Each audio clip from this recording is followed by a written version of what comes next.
Hi, I'm Mary Pohl, your host for the Sales Mastery Summit. Tell me, are you too afraid to take advantage of the #1 tool for prospecting available?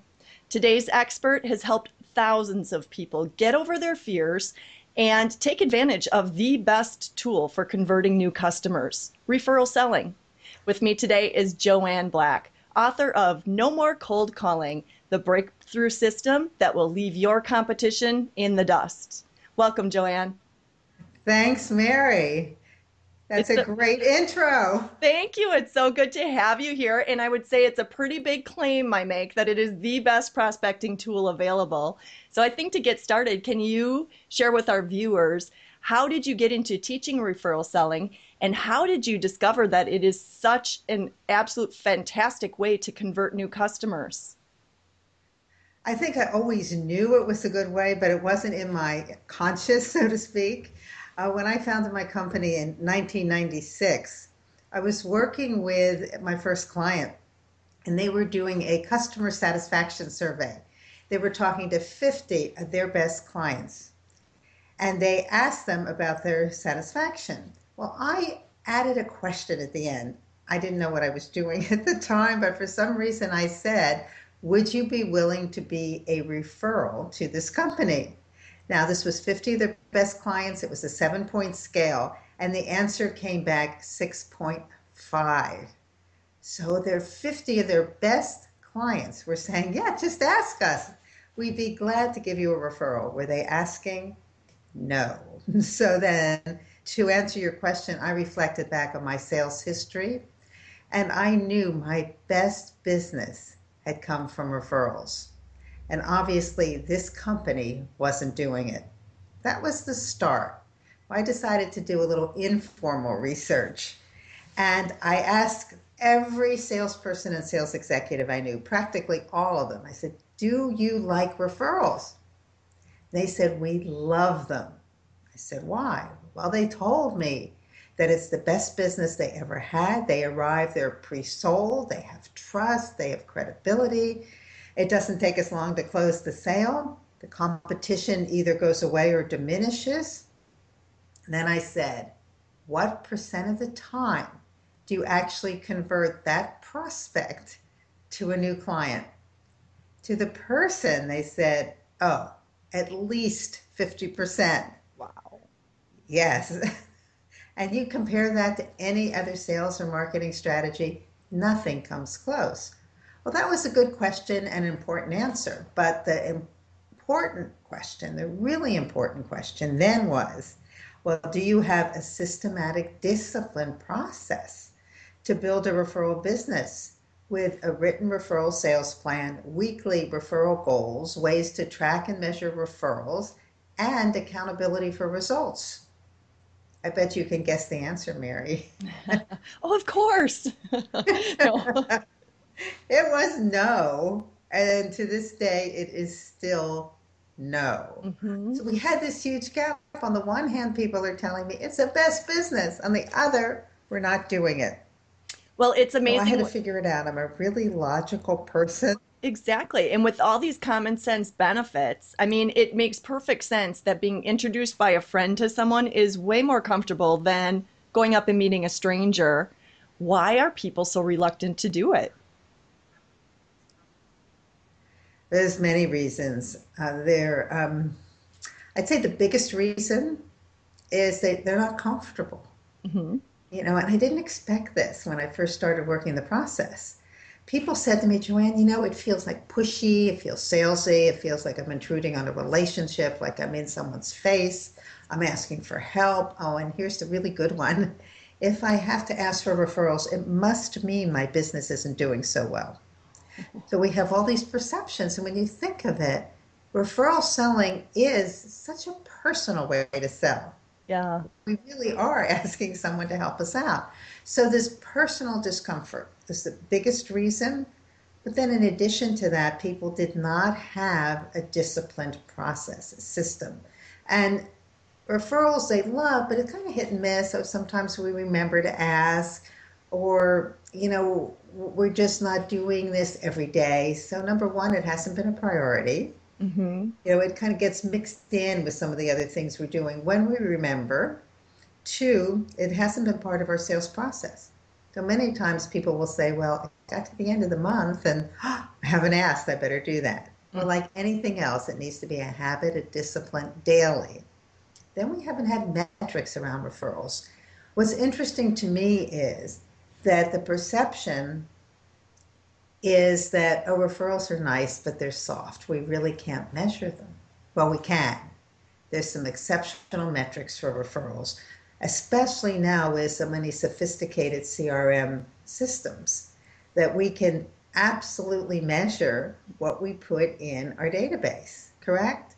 Because we can measure, is it a lead, is it an opportunity, where did the lead come from, is it qualified, all of that. So we measure things like the number of people I'm going to ask every week. If we don't ask, we don't get. It's that simple, right? And then how many referrals did I receive? How many referral meetings did I schedule? How many referral meetings did I conduct? And then you can also measure, depending what's important to the client, and everyone's different, you can measure increases in revenue, increase in profits, expanding business within existing clients, new clients, additional projects, maybe you're targeting a new vertical. So there's a lot of things like that that can be measured. In addition to the decrease in the time it takes to close the deal and the increase in the size of the deal. So there's substantial metrics. It's not fuzzy woo-woo stuff. It's measurable. And then the other reason is that asking for referrals is a skill. There's a way to ask to get the introduction to exactly the person we want to meet. And people don't know how to do this. So there's really the 5 reasons, starting with the personal discomfort. It hasn't been a priority. It's not part of our sales process. We don't have metrics. And if we do, we're not measuring them. And we need to build our skills. So those are the reasons that referral selling hasn't become a discipline and the way every salesperson and every organization works. Makes perfect sense. I want to get into what does an automated system look like, but I think the first question our viewers are going to want to know is, how do you comfortably ask for a referral? Well, that is building. They're actually building blocks. I'll tell you how not to ask. Sometimes this actually clears things up. It's this one. Is there anyone you know that you can introduce me to? Anyone you know I should meet? Well, that's really broad. I have no clue. Or, here's a business card. If you think of anyone, let me know. Well, what that does is we can check it off our list and we say, oh, I asked. That gets over the discomfort, but we get no return from either of those, either giving someone a business card or anyone, because it's never anyone. So here's the building blocks, Mary, and for everybody who's listening. First, you have to clearly describe the results that your solution delivers. What's the business impact? Because I'm not going to refer you, well, I might. I'll refer you because you're a nice person. But if I'm tapping into someone I know and I want to introduce you, I need to tell the person I know why they should meet you. What is it you do that's going to make a difference in that person's business?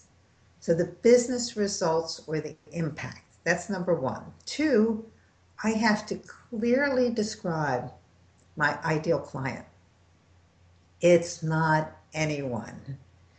Very specific. I believe we get what we ask for. So ask for what you want. You can take a look, is there a certain industry I specialize in? For some people, it's a geography. What's the function I want to meet? Most people will tell me it's someone in the C-suite. So for the small and medium business market, it could be the CEO.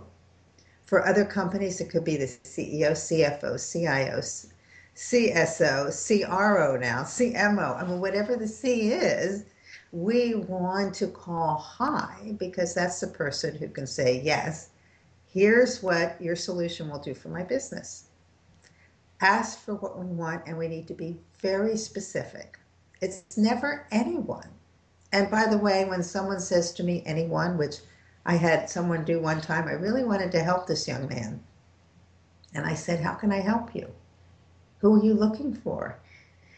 And he was in the insurance business. And his answer was, anyone who has assets to protect. Well, I said, that's the universe. That's a little big for me. So Mm-hmm. narrow it down. And in about 10 minutes, we figured it out. One was young couples starting a family, buying their first home. That was his demographic. The other was dry cleaners Oh, wow. because, yeah, his company underwrote dry cleaners. Well, did that help me think of people? Absolutely. But what happens is so many of us are hesitant to be really specific because we think, well, we'll leave something out or someone out. But the opposite is true. The more specific we are, we're helping our referral source think of someone. Right. Now, I ask my clients to think of it this way. Say you walk into an office, you go into a museum, and you see a picture on the wall. The picture you understand is the one with all the color, the lines, the detail. You know exactly what's happening. As opposed to, and I'm not giving any artistic credit or discredit here, but as opposed to a bunch of splotches on a canvas or a canvas that's one color, which I've seen, and you look at that and you have no clue what it means, Mm-hmm. no clue at all. But look at a Rembrandt. You know exactly who's in the picture, what they're doing, what's happening. And that's what we need to do for our business. We need to describe clearly who we're looking for. In my business, my contacts are vice presidents of sales. Mm-hmm. That's the person I ask to meet. Guess who I meet? Vice presidents of sales. And as we talk, I said, would we ever be meeting if I hadn't been referred? They say, no, of course not. And there's actually formal research that supports this. And I know many of us have heard this. I mean, I'll go with a consumer research. Nielsen did a study a couple of years ago saying that 93% of consumers trust peers. And Mm-hmm. we know that from what's happening on the web, Exactly. right? People check us out. How's this company? How's this product? But then there's formal research that's been done over the years by the Taz Group. There's a book out called Selling to the C-Suite, and they do the real research. That's what I call real research. I do the anecdotal research. The number one reason an executive will meet with a salesperson, I'm sure you know the answer to this, is a referral from inside their company, one, and from a trusted source outside their company, two. That's it. It's so simple. That's what the research shows. So why do we bother with all these other mindless activities around prospecting that Mm-hmm. don't bring in the results? Now, that being said, I do want to clarify, we must continue with a lot of activities that build our brand. Things like our website, our emails, our drip marketing, if we do that, Right. maybe even direct mail, social media interactions. That's all the foundation. Just like a house, that's the foundation of a house. We need to continue to do those activities.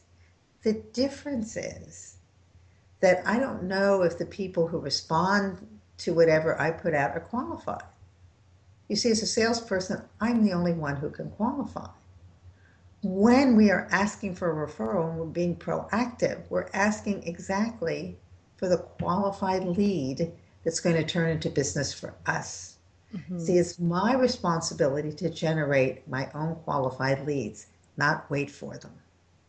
Does that make sense? Total sense. And I can see with your approach to asking how you get someone over some of those concerns they had, because if you are being specific, you don't sound needy. Like, I'll take anybody, that goes away. So you don't sound needy or like you're asking for help or your business isn't doing so well. You're really narrowing in who else could I serve with the benefits I offer. And so, yes, a lot of the myths and concerns you brought up earlier, I can see how that approach alone really gets you over that. Now, I understand that the ask, if you will, is one step in the system. you also have more expectation from the referral source than just giving you a name, too. Is that correct? Oh, that's absolutely correct. In fact, my definition of a referral is you have an introduction. Okay. And here's what's typically happened. We can all relate to this. People will say, "Oh, call Mary, call George, tell them I told you to call." We've Right. known them forever, right? We golfed together, we went to school together, our kids go to school together, whatever it is. That's been historically what's happened. We need to educate our referral source on what they need to be doing. And guess what? People are delighted to help. It's their connection. So, of course, they want to make the introduction. They're Hmm. glad to do it. They just don't know what to do.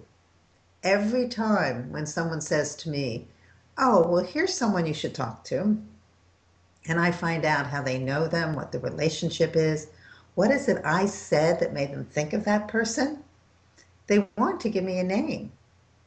But then I will say to them, I'd really appreciate it if you could introduce me, or it's your relationship. So an introduction would be terrific. Hmm. And they say, "Oh yeah, sure. What do you want me to do?" And there's three ways we can introduce. They could pick up the phone and make the phone call. They could say, "Let's meet in person." If we're local and the relationship is strong enough, sometimes that's wonderful. There's still nothing like face to face and like a personal Yeah. introduction. And then there's email, and there's a caveat around email. And there's also social media. So let me explain the caveat. What's happened that is incorrect? Let me give you this example. So if I ask you to introduce me to George, you say, "Oh, I'd be glad to introduce you to George." And you send an email to George. You haven't talked to him, you haven't done anything, and write introduction in the subject line or whatever, and you write to George, "You really should talk to Joanne Black, and here's why." What that puts George in an awkward position. And I've had people tell me this. Number one, it puts him in a really awkward position because what if he doesn't want to talk to me? He doesn't know that much. But the big thing is, too, you have missed the opportunity to connect with someone you know. Hmm. And we change every day, don't we? Something is always happening in our lives that's different than before. So we've missed the opportunity to reconnect. So here's what I suggest about email introductions, that you either call the person first or send an email and say, "I've just talked to whoever it is. I'd like you to connect with this person because," and maybe it's not a client. It's not always a client. It could be a resource for them. It could be an article. It could be some other connection. Maybe someone who calls on the same clients as you do. And that would be a great connection. It's not always a client. So you get there okay first. Then you send an email, mutual introduction. And that's what I do. I put in the subject line mutual introduction. And I say something like, "You both know about each other now." And then I'll just give a brief, just two or three sentences about each person and how I know them. And I'll say, "I know you'll have a great conversation. I'm going to back out now and let the two of you connect." And then they tend to copy me on the next bunch of emails, which is fine. But that's the way to do it. And it's the same with social media. There's a tool on LinkedIn where we can ask for an introduction. Do not use it for the same reasons of email. But there's another reason. A lot of people accept every LinkedIn invitation. They may not know the person. That's happened to me. There was a trip I was making a year ago to Atlanta, and I saw there was a business partner of someone I know here who knew someone that I thought, well, this would be a good person for me to meet. So I called the business partner I know. He says, "Oh, he accepts every invitation. He probably won't even know who that is." No. But he introduced me to him, and we had a phone call. And he said, "No, I don't know who that person is, but I know someone else you should meet." And he made that introduction.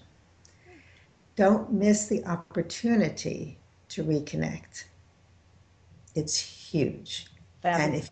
if you don't get an introduction and you just have a name, you're making a cold call. Right. Because my definition of a cold call is you call someone who doesn't know you and doesn't expect your call. It's just plain cold. You're definitely interrupting them, and your chances of success are greatly diminished. Exactly. And the qualification that you brought up as well. That's right. That's right. There's something else about the qualification I want to bring up. And that's is when we say anyone who, we don't want anyone. I mean, there's certain attributes of people. So in addition to knowing, if we have a certain industry or geography that we want to focus on and the level of person we want to meet, we also want a certain kind of person, don't we? We Mm-hmm. want to work with a customer or a client who's collaborative, who listens, who really in a way is on the same side of the table as we are, Right. who asks good questions, who definitely has budget authority, who tells us the truth, who's fun to work with. All of those things we love. Well, the opposite of that kind of person is what I call a pita client, Pita. Hmm. Pain in the ass. And when I ask salespeople, do you have any of those? Oh, hands go up all the time. And if you have more than one, more hands go up. And we can even do that on the web. So when we have a pita, what happens? They drain our energy. They drain the energy of our team. They use up too many resources. We don't make money. We definitely don't want them to refer. Why? Because pitas hang out with other pitas. So we don't want that ever. That's why we need to be clear. So if we're working with someone we really like, sometimes I've said someone just like you, they get it. Mm-hmm. And we know a pita a mile away. We can recognize them, we know the warning signs, and then sometimes we take that bad business. But bad business is always bad business. Now, we don't always have an option. Sometimes our company will say, we need to work with this client. If that's the case, then you need to budget for the people, the time, etc. in the project. Maybe it's a big name company and you want to have it in your portfolio. I don't know. But think about it carefully. Do you really want to take this on? A high maintenance client. Yes, they are. Yeah. Joanne, can you describe for us a best practice system for setting up a referral selling system? Absolutely. So the first thing to do is you need to, what I call benchmark. Where are you now? Take a look at where your leads are coming from, the sales you've closed. What percent of those are referrals? Now, what's interesting is when I ask VPs that question, many of them will say, well, that's a good question. I should really know the answer. But they don't. So know the percent of your business is currently coming from referrals and follow that. So that's a benchmark. You also want to take a look at what's the culture in your company? How do people feel about sales? In professional services, sometimes they don't feel so great about it. In other companies, well, we have these guys out there and they're rainmakers and they're just, oh, it's like smoke and mirrors all the time. So they don't think too highly of salespeople. See, Okay. my belief is that everybody in an organization is part of the sales team, whether they have sales in their title or not, because everybody knows somebody. Right. And you don't know who people know until you ask. So that's the first benchmark. Get the lay of the land. What's your culture? What's it look like? How are you measuring success? If you switch to a referral selling system, how will you know it's successful?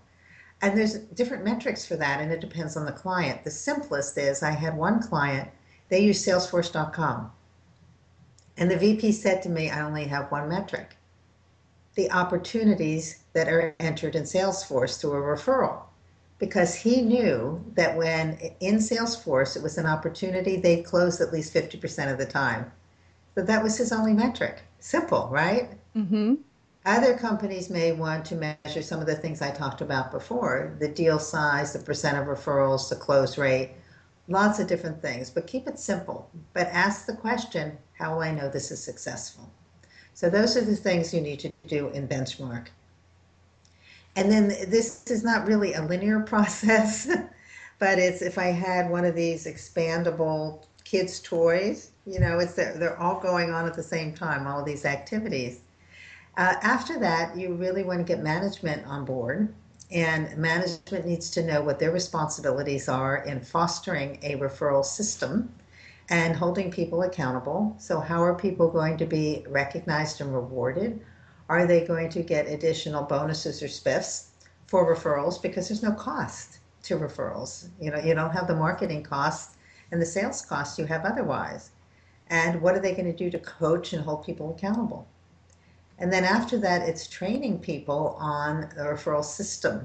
What is it they need to do? How do they position their company as different from the competition by the business impact they deliver and the kind of clients, and then how they ask for referrals. So that's a key part of it. And then ongoing, we get into the implementation. And that's the toughest thing, we all know, is, we come away from an initiative or a training or whatever we're doing, say, gee, this is terrific. We'll attend a conference, right? And come back with all the notes and they're like piled high someplace. So how do we implement? How do we execute what we've learned? And that's where the high beams need to be on management. If I'm working with a team, it's on me. It's on the people who are going to ensure that everybody has their individual referral sales plan, that they have referral goals, and that you are coaching them on not just what they're going to do, but the behaviors. Now, here's a mistake some people make. They'll say to their sales team, a manager will say, well, who are you going to call this week? And the person will say, I'm going to call Jim and Sue and Carol. And that's the end of it. Rather than coaching on the behaviors. How are you going to talk to them? What are you going to say? How are you going to ask? Let's role play it. Let's practice. And then when people do get results, because I feel it's important to measure the activity as well as the results. Because as I said before, if we don't ask, we don't get. Right. So I want to measure and I want to recognize people for actually asking and getting a referral.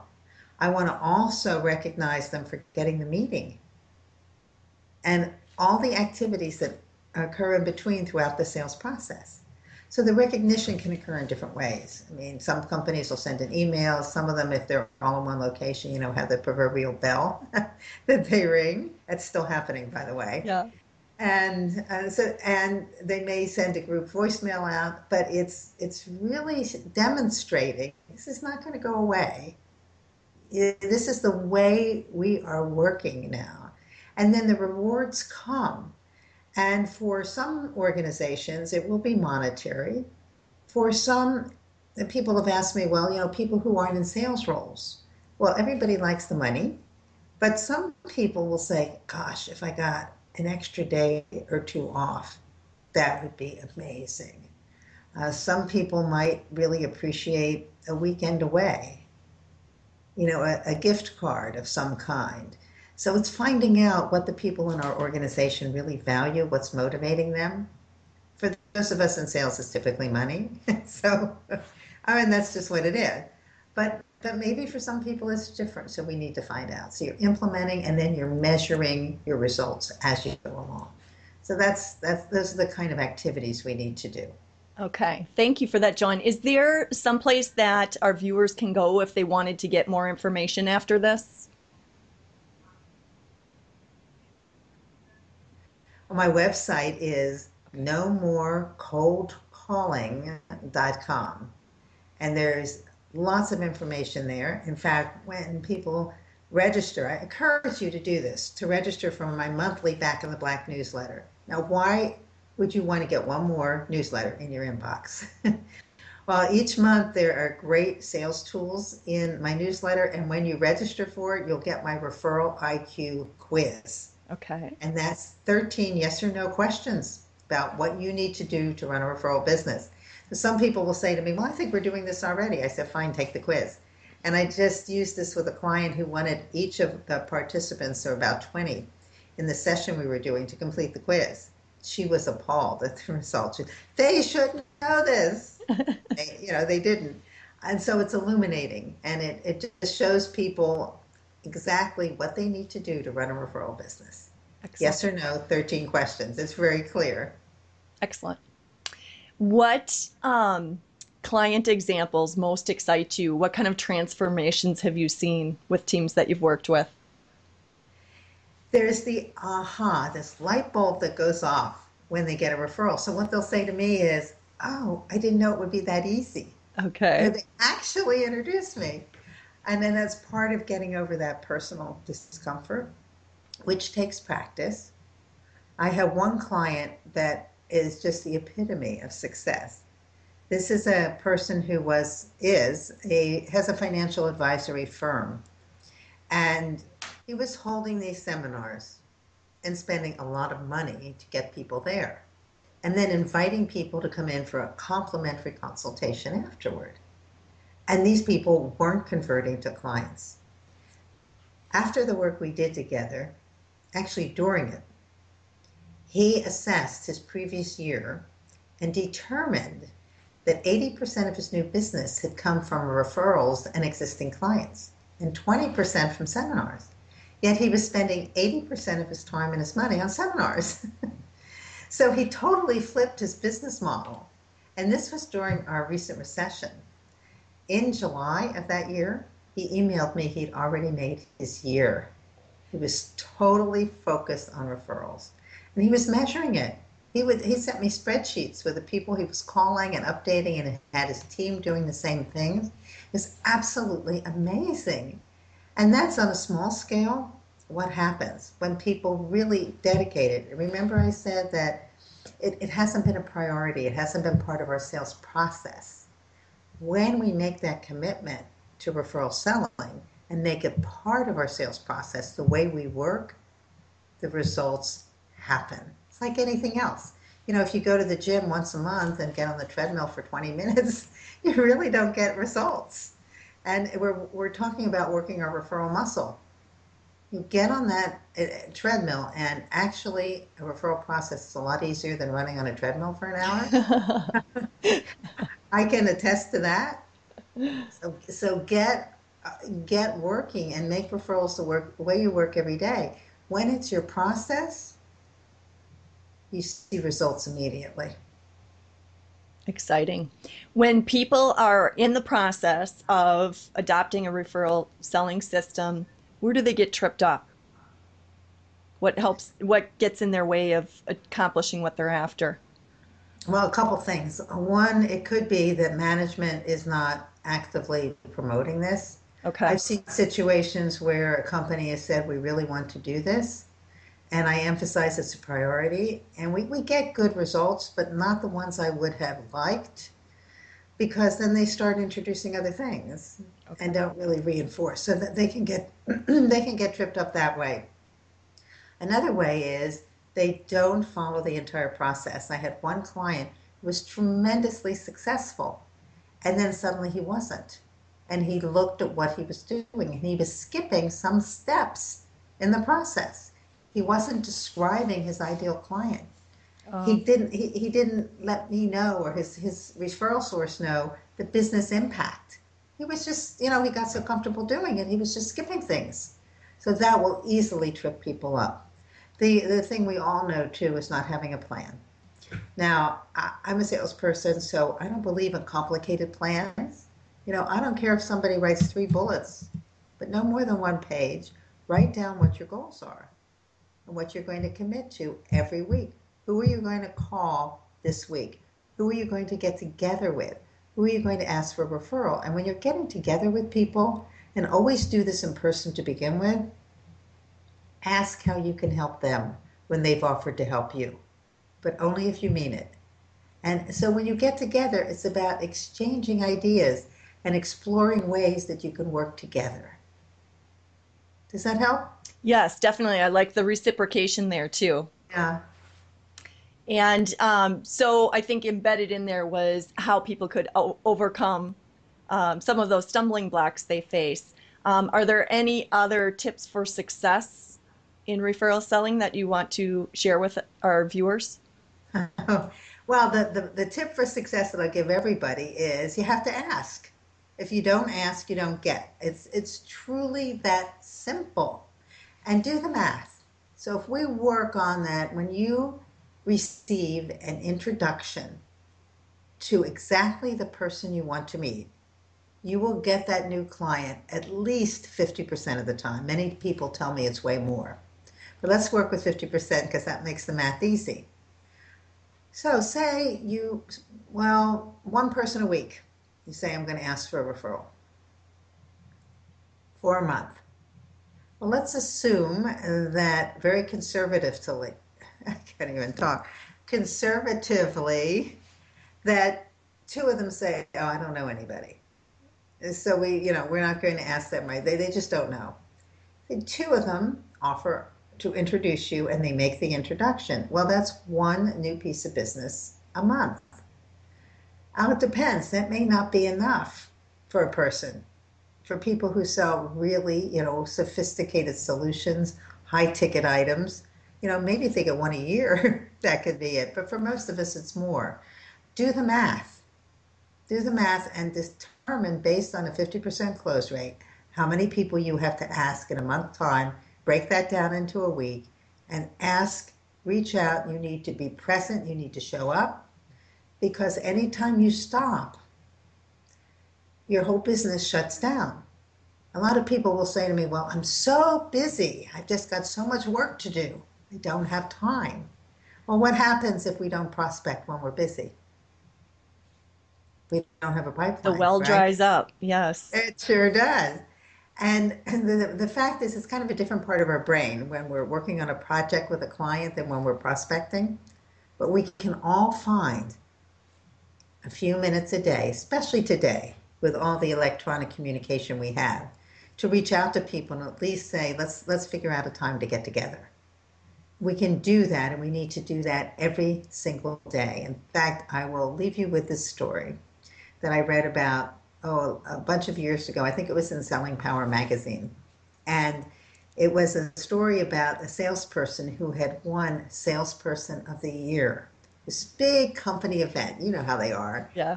And all the whole awards and everything. And the MC brings this guy up and puts the mic in his face and says, tell us the secret to your success. How did you get to be Salesperson of the Year?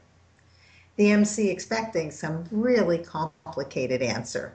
And what the salesperson said was, I made one more call every day. I think we can all do that. Translate call into email, translate that into showing up at someone's office, translate that into actually picking up the phone. One more call a day. That's what it takes. Perfect. Thanks so much, Joanne. Not only for teaching us to make one more call, but if that one more call is a qualified person and shortens the sales cycle and is likely to convert into an actual customer over 50% of the time, that's a very worthy one call to make. It sure is. So thanks so much for sharing all of that great knowledge with us. You're welcome. And thank you to our viewers for tuning in and investing in your own success. The Sales Mastery Summit is here to help you never stop learning from the best. Take care.